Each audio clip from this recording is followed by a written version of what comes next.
मेरा नाम अलका है। सभी मुझे अनु कहकर ही पुकारते हैं।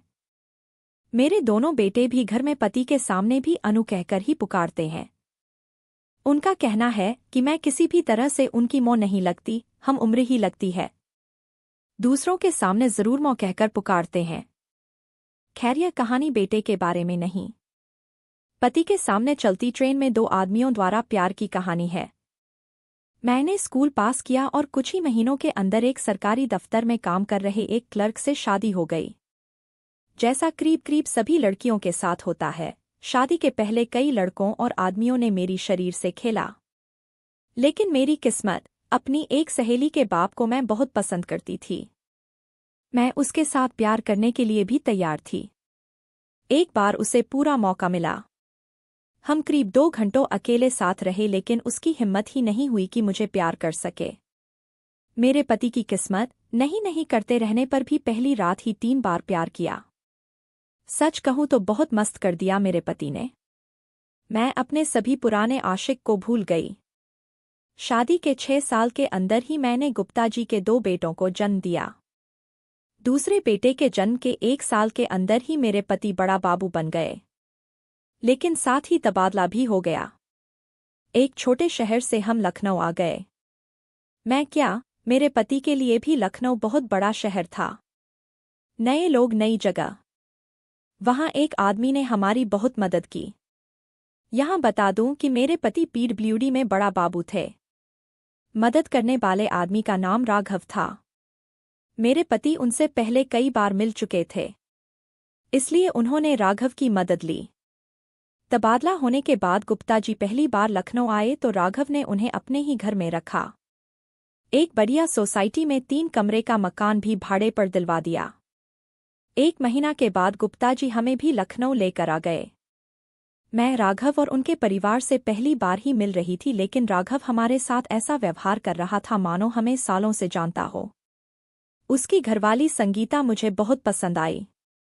मैंने इस बात को गंभीरता से नहीं लिया कि राघव की जवान बेटी गीता मेरे पतिदेव के साथ काफी घुल मिल गई है।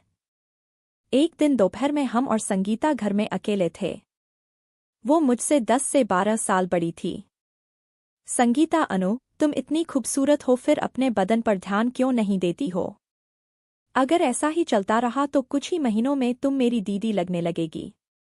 मैं, दीदी? जब तक बच्चे नहीं हुए थे तब तो किसी ने मेरी ओर नहीं देखा। फिर अब 2 से 2 बच्चे वाली औरत की ओर कौन देखेगा? किसके लिए अपनी जवानी को संभालूं?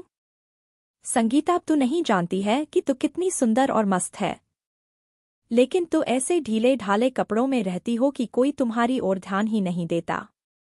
मैं नहीं चाहती थी, लेकिन संगीता जिद कर मुझे एक जिम में ले जाने लगी। दोपहर में 4 से 5 तक मेरे बच्चों को संगीता की बेटी गीता संभालती थी और हम दोनों 1 घंटा कसरत करते थे। मैंने ध्यान दिया कि कसरत सिखाने समय वहां का इंस्ट्रक्टर हमारे बदन को जहां तहां स्पर्श करता था। मैंने संगीता से शिकायत की, संगीता, स्पर्श करता है तो उसे करने दो, हमें भी तो अच्छा लगता है। अगर हम थोड़ी छूट दे दें तो हमें प्यार भी करेगा। देखती नहीं कैसा गठीला बदन है इस जवान आदमी का। तुम्हारे गुप्ता जी बहुत ही खूबसूरत जवान है, लेकिन वैसे लोगों को मेरी बेटी गीता जैसी जवान लड़की बहुत पसंद करेंगी। लेकिन हमारे जैसी 2 से 2 बच्चों की मां को ऐसा ही हट्टा कट्ठा आदमी खुश कर सकता है। बोल करवाएगी? मैं बोली, चुप रहो। तुझे प्यार करना है तो कर ले, मैं राघव से नहीं कहूंगी। तब उसने ऐसी बात कही जो मैंने कभी उम्मीद नहीं की थी। संगीता, तू बोलेगी तो भी कुछ फर्क नहीं पड़ेगा। तुम्हारा राघव खुद अपना काम निकलवाने के लिए मुझे कई लोगों के पास भेजता है। अनु, सच कहती हूं। संगीता की बातों से मैं नाराज नहीं हुई। हाँ, इतना जरूर हुआ कि मैंने इंस्ट्रक्टर को कभी रोका नहीं। वो कसरत सिखाने के बहाने शरीर को स्पर्श करता रहा, लेकिन उसने हम दोनों में से किसी के साथ प्यार करने की बात नहीं की। 3 महीना गुजरते गुजरते मुझे अपने बदन में खुद बहुत फर्क आने लगा। हमने 3 और महीना वहां ट्रेनिंग ली, उसके बाद घर में ही कसरत करने लगी। गुप्ता जी ने कहना शुरू किया कि मेरे साथ प्यार में उन्हें जो मजा अब आता है वो मजा पहले कभी नहीं आया था। मैंने एक बात और देखी। राघव का मेरे घर आना जाना बहुत बढ़ गया। पहले भी मेरे लिए बच्चों के लिए उपहार लाता था, लेकिन अब बहुत महंगे उपहार लाने लगा था, और वो भी जल्दी जल्दी। लेकिन उसने एक बार भी मेरे साथ प्यार का इजहार नहीं किया, ना ही उसने कभी मुझे स्पर्श करने की कोशिश ही की। होली में भी उसने सिर्फ गालों में ही रंग लगाया। देखा कि गीता भी प्यार से गुप्ता जी को जहां तहां रंग लगा रही है। मैं थोड़ा अलग हट गई। मैंने गुप्ता जी या गीता या संगीता से इस बारे में कुछ नहीं कहा। मुझे ऐसा लगा कि गुप्ता जी और गीता प्यार कर चुके हैं। रात में भी मैंने गुप्ता जी से कुछ नहीं कहा, लेकिन जब वो मुझे प्यार कर रहे थे, तभी मैंने फैसला किया कि पहला मौका मिलते ही राघव या किसी और से जरूर प्यार करूंगी। मुझे दूसरे आदमी की जरूरत महसूस होने लगी थी। तब तक मेरी और संगीता के दोस्ती को 2 साल से ज्यादा हो गया था। संगीता ने मुझे कभी उस जिम के ट्रेनर या किसी और से प्यार करने की जिद नहीं की, लेकिन वो अक्सर दूसरे के साथ की अपनी प्यार के किस्से को खूब मजे लेकर सुनाती थी। संगीता के अनुसार उसने शादी के पहले 2 आदमियों से और बाद में 7 दूसरे आदमियों से प्यार किया था, और उसके पति राघव को सब मालूम था। होली को 2 महीना हो गए और अचानक एक दिन गुप्ता जी ने कहा कि उनकी छुट्टी मंजूर हो गई है। उन्होंने कहा कि अगले हफ्ते हम पहले गुवाहाटी और बाद में दार्जिलिंग जाएंगे। 2 दिन बाद ही मेरे सास ससुर आ गए। इनके आने की मुझे कोई खबर नहीं थी। रात में मैंने पूछा, गुप्ता जी इस बार टूर पर सिर्फ हम दोनों ही जाएंगे, बच्चे मो बाबू के साथ रहेंगे? मैंने बहुत जिद की बच्चों को साथ ले जाने की, लेकिन गुप्ता जी अपनी जिद पर अड़े रहे। अगले शनिवार की सुबह हम नई दिल्ली पहुंचे और दोपहर 2 बजे एक ट्रेन के डब्बे में घुसे। गर्मी का महीना था, लेकिन डब्बा में घुसते ही मेरा पूरा बदन सर्द हो गया। मैं पहले भी ट्रेन में कई बार बैठी थी, लेकिन उस दिन जिस डब्बे में घुसी वैसे डब्बे में पहले कभी नहीं बैठी थी। अपनी सीट पर बैठी। हमारे सामने वाली सीट खाली थी। गुप्ता जी ने बताया कि हम राजधानी एक्सप्रेस में बैठे हैं। उन्होंने यह भी कहा कि यह सबसे महंगी ट्रेन है। मैं इतना खर्चा करने की क्या जरूरत थी? गुप्ता जी रानी, जहां दूसरे ट्रेन 40 से 42 घंटा समय लेंगे, यह ट्रेन हमें 26 घंटा में ही पहुंचा देगी। सच कहता हूं, तुम्हें बहुत बढ़िया लगेगा। मैं बढ़िया तो तब लगेगा जब मैं जिंदा रहूंगी। इस ठंडी में मैं मर ही जाऊंगी। मैं बोल ही रही थी कि पर्दा हटाकर 2 जवान आदमी अंदर घुसे। एक ने ऊपर के बर्थ से एक कंबल उठाकर मेरे ऊपर रखा। वो आदमी, मैडम डरिए मत, हम आपको नहीं मरने देंगे। ये कंबल ओढ़ लीजिए, थोड़ी ही देर में आप गर्म हो जाएंगी। दोनों आदमी सामने के बर्थ पर बैठ गए। वे दोनों बैठे और ट्रेन चलने लगी। गुप्ता जी, आप लोग थोड़ी और देर से आते तो आपकी ट्रेन छूट जाती। एक आदमी, हमारी किस्मत इतनी खराब नहीं कि आप दोनों जैसे खूबसूरत जोड़ी के साथ समय गुजारने का मौका छूट जाए। हम गुवाहाटी जा रहे हैं। आप लोग? गुप्ता जी, हम भी गुवाहाटी तक चल रहे हैं। दूसरा आदमी, अच्छा है, सफर बढ़िया गुजरेगी। गुप्ता जी ने देखा कि नहीं, मालूम नहीं। मुझे साफ दिखाई दिया कि दूसरे आदमी ने मुझे देखते हुए इशारा किया। मैंने मन ही मन कहा कि अगर तुम दोनों में हिम्मत है तो मैं अपने पति के सामने तुम दोनों से चलती ट्रेन में प्यार करने को तैयार हूं। मैंने ध्यान दिया। एक 25 से 26 साल का था और दूसरा 28 से 30 साल का। दोनों का बदन बढ़िया था। न तो दोनों में से कोई गुप्ता जी जैसा खूबसूरत ही था, न ही किसी का राघव जैसा बढ़िया पर्सोनालिटी ही था, लेकिन दोनों बढ़िया दिख रहे थे। दोनों ने सिल्क का पैजामा कुर्ता पहना था। दोनों के गले में सोने की मोटी चेन थी। दोनों हाथों में दोनों ने 5 से 5 अंगूठियों पहना था। दोनों ने अपना अपना एक बड़ा सूटकेस अपने बर्थ के नीचे रखा।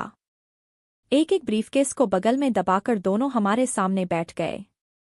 साफ दिख रहा था कि दोनों बहुत अमीर थे। मैं चुप बैठ सुन रही थी। दोनों ने गुप्ता जी को बातों में उलझा कर रखा। गुप्ता जी से उन लोगों ने सारी जानकारी ले ली कि हम कहाँ रहते हैं, गुप्ता जी कहाँ काम करते हैं, इत्यादि। अपने बारे में उन्होंने बताया कि वे सुपारी का धंधा करते हैं, उत्तरी राज्यों को सुपारी सप्लाई करते हैं। हर महीना कम से कम 2 बार दिल्ली का दौरा करते हैं, नया ऑर्डर लेते हैं और पुराना बकाया वसूल करते हैं। उन्होंने बताया कि दोनों सगे भाई हैं। दोनों की शादी हो गई है। बड़े भाई का नाम शिवपाल था और छोटे भाई का नाम था भूषण। दोनों में मुझे बड़ा भाई शिवपाल ज्यादा पसंद आया। वेटर ने पहले हम चारों को पानी का बोतल दिया। वेटर चाय का ट्रे लेकर आया तो उन्होंने ने ही हमारे लिए चाय बनाया। चाय का कप मेरे हाथों में थमाते समय छोटे भाई ने मेरी अंगुलियों को दबा दिया। न तो मैं मुस्कुराई न ही चेहरा ही बनाया।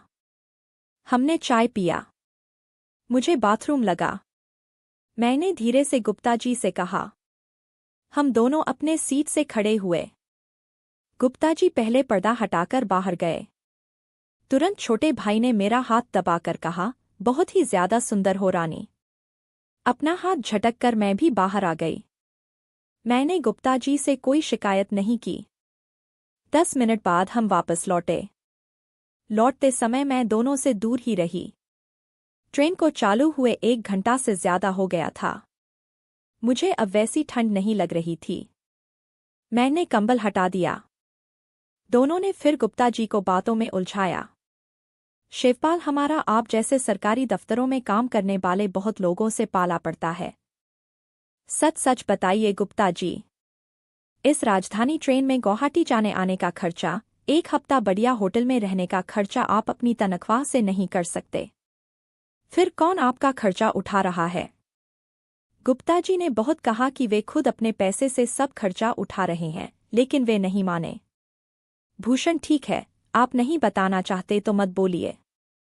लेकिन हम विश्वास से कह सकते हैं कि आप दोनों की छुट्टी का पूरा खर्चा आपका कोई ठेकेदार ही उठा रहा है।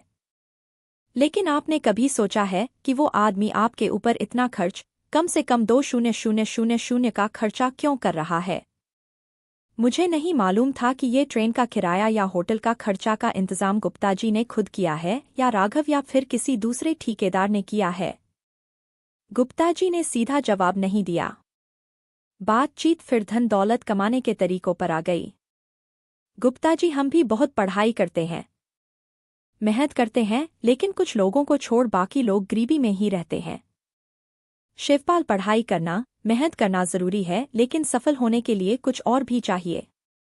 शिवपाल ने मेरी तरफ देखते हुए कहा। मैं चुप नहीं रहना चाहती थी। मैं पढ़ाई और मेहनत के सिवा और क्या चाहिए? शिवपाल बढ़िया किस्मत और उससे भी जरूरी है सही समय पर मौका का भरपूर फायदा उठाना। बढ़िया किस्मत तो हम समझ गए, लेकिन मौका का फायदा उठाने वाली बात समझ नहीं आई। मैम बढ़िया किस्मत तो ठीक है, लेकिन ये मौका का फायदा उठाना मतलब? दोनों भाइयों ने एक दूसरे की तरफ देखा। भूषण मैडम, आप अपना औंचल नीचे गिराइए, हम आपको 500 देंगे। आप पागल हो गए हैं क्या? हम दोनों ने साथ कहा। शिवपाल, हम जानते थे कि आप दोनों ऐसा ही जवाब देंगे, इसीलिए कहा ना कि बहुत कम ही लोग मौका का फायदा उठाते हैं। दोनों भाइयों को एक दूसरे की बढ़िया समझ थी। भूषण, आप शायद हमेशा साड़ी ही पहनती है, तो आप जानती होंगी कि दिन भर में सैकड़ों बार औंचल आपसे आप कंधा और छाती से सरक जाता है। हम आपको 500 दे रहे हैं, फिर भी आप मौका का फायदा नहीं उठा रही हैं। हमारे घर की कोई भी औरत होती तो आपके गुप्ता जी के एक बार कहने पर तुरंत औंचल गिराकर 500 छीन लेती। बात तो उसने ठीक ही कही। औंचल ऐसे ही बार बार ऊपर से फिसलता रहता है। शिवपाल, चलिए हम आपको एक और मौका देते हैं। 500 नहीं, 1,000 देंगे। आंचल को नीचे गिरने दीजिए। 1,000 छोटी रकम नहीं थी। बच्चों के पूरे महीने के दूध के खर्चा से ज्यादा था। मैंने गुप्ता जी से औंख के इशारे रे पूछा। उन्होंने ना हो कहा, ना ही मना किया। मैंने औंचल को हाथ नहीं लगाया, बदन को हल्का सा झटका दिया और औंचल नीचे गिर गया। दोनों भाई मुझको देखते रहे। मैं उनके सामने पहली बार मुस्कुराई। मैं, लगता है पहली बार ही देख रहे हो। भूषण, नहीं ऐसी बात नहीं। घर में पत्नी है, बहन है, भाभी है और माँ भी है। जब बाहर रहता हूं तो कोई भी दिन ऐसा नहीं होता जब हमारे साथ औरत न रहती हो। पिछली पूरी रात एक औरत हम दोनों भाई के साथ थी। स्टेशन के लिए निकलने के पहले भी एक कॉलेज की लड़की को हम दोनों ने प्यार किया। मैंने पहले ही फैसला कर लिया था कि गुप्ता जी मुझे छोड़ दें तो छोड़ दें, लेकिन ये दोनों अगर हिम्मत करेंगे तो मैं चलती ट्रेन में ही पति के सामने प्यार कर लूंगी। शिवपाल ने मेरे हाथ में 1000 रखा। वो दोनों हमारे साथ खेल रहे थे। मुझे भी इस खेल में मजा आने लगा था। मेरी बात सुन भूषण ने मुझे दिखाते हुए अपना ब्रीफकेस खोला। ब्रीफकेस में नोटों के बंडल थे ही। उसमें कुछ मैगजीन जैसी किताबें भी थी। उसने एक वैसी किताब निकालकर गुप्ता जी को दी। शिवपाल, आप दोनों को एक राज की बात बताता हूं। आप लोग किसी को बोलेंगे तो जल्दी कोई नहीं मानेगा। मैं, कौन सी राज की बात? भूषण भैया की शादी हमसे 5 साल पहले हुई। जैसे अनुजी, आपको देखकर हम दोनों पागल हो रहे हैं, वैसा ही पागल मैं भाभी को देखकर हो गया था। भैया की शादी के 3 साल पहले से हम दोनों मिलकर ही किसी को प्यार करते थे। भूषण, लड़की एक ही होती थी लेकिन वो हम दोनों को खुश करती थी। हमारी माँ और दूसरी औरतों ने बहुत टोका लेकिन हमने कह दिया कि हम अपनी घरवाली को भी मिलकर ही प्यार करेंगे। हम दोनों उसकी बात सुन तो रहे थे लेकिन मुझे लग रहा था कि वे जो बोल रहे हैं सब झूठ बोल रहे हैं। शिवपाल, गुप्ता जी, अनु, आप दोनों का चेहरा देख लग रहा है कि आपको हमारी बात पर विश्वास नहीं हो रहा है। हाथ कंगन को आरसी क्या? चलिए, आप दोनों गुवाहाटी में हमारे मेहमान हैं। आप दोनों जितने दिन रहना चाहे हमारे साथ रहिए। शिवपाल, सिर्फ हम दोनों की घरवाली ही नहीं, अनु भी उनके साथ रहेगी। 3 औरतें और हम 3 मर्द। मैं, आप दोनों पागल हो। वेटर अंदर आया और खाली सूप का कटोरा लेकर चला गया। लेकिन कुछ ही देर बाद खाना लेकर आया। एक भाई ने वेटर को 200 दिया और वेटर ने हमें सब कुछ जितना चाहते थे खिलाया। खाने के बाद हमने आइसक्रीम भी खाया। आइसक्रीम खाकर मैंने कंबल हटाया। खड़े होकर अकेले ही बाहर चली गई। बाथरूम कर वापस आई। शिवपाल, अब वेटर हमें रात में डिस्टर्ब नहीं करेगा। मैंने गुप्ता जी की ओर देखा। मैं समझ गई कि जब मैं बाहर गई तब जरूर इन दोनों भाई ने गुप्ता जी के साथ कोई डील किया होगा। मुझे ना रुपए चाहिए था ना ही कुछ और। मेरी आंखों के सामने गीता की हरकत बार बार सामने आ रही थी। शिवपाल, गुप्ता जी, गुवाहाटी में आप दोनों हमारे घर में ही रहेंगे। गुवाहाटी से आप दार्जिलिंग जाएंगे लेकिन अनु आपके साथ नहीं जाएगी। अनु हमारे साथ रहेगी और आपके साथ हमारी बहन वीणा जाएगी। वो आपकी घरवाली जैसी रहेगी। वापसी में आप अनु को ले जाइएगा। शिवपाल के घर में रहने में मुझे कोई समस्या नहीं थी। तीनों ने देखा कि मेरे जीभ पर सफ़ेद गाढ़ा रस का लेयर है। वे तीनों देखते रहे और मैंने सारा रस अंदर ले लिया। मैं मुस्कुराई। आखिर तीनों सुबह 5 बजे के बाद सोए लेकिन मुझे नींद नहीं आई। मैं यही सोचती रही कि मैं इतनी बेशर्म कैसे हो गई। बहुत सोचने के बाद इसी नतीजे पर पहुंची कि गीता और गुप्ता जी की प्यार तो एक बहाना है। मैं खुद ही बहुत बेताब हूं। मैडम, चाय लेंगी या कॉफ़ी? अचानक आवाज़ सुन मैंने देखा। रात बाला ही वेटर ट्रे और थर्मस लेकर खड़ा था। मैंने बगल में देखा। शिवपाल एक कंबल ओढ़ कर सो रहा था। मैंने भी अपने को कंबल से ढक रखा था। मैंने कंबल को झटका। कंबल नीचे गिरा। गुवाहाटी पहुंचकर जैसा कहा था शिवपाल ने मुझे और गुप्ता जी को अपने ही घर में रखा। गुप्ता जी ने शिवपाल की बहन को अपनी घरवाली समझ 9 दिन तक प्यार किया। रात में मुझे प्यार करते समय शिवपाल और भूषण ने पूछा कि उसने सारा रुपया वापस क्यों कर दिया। मुझे सिर्फ बढ़िया आदमी चाहिए, धन दौलत नहीं। 10 दिन बाद जब वे घर लौटे तो मैंने कहा, गुप्ता जी, मैं आपकी घरवाली हूँ, कोई बाजारू नहीं हूँ।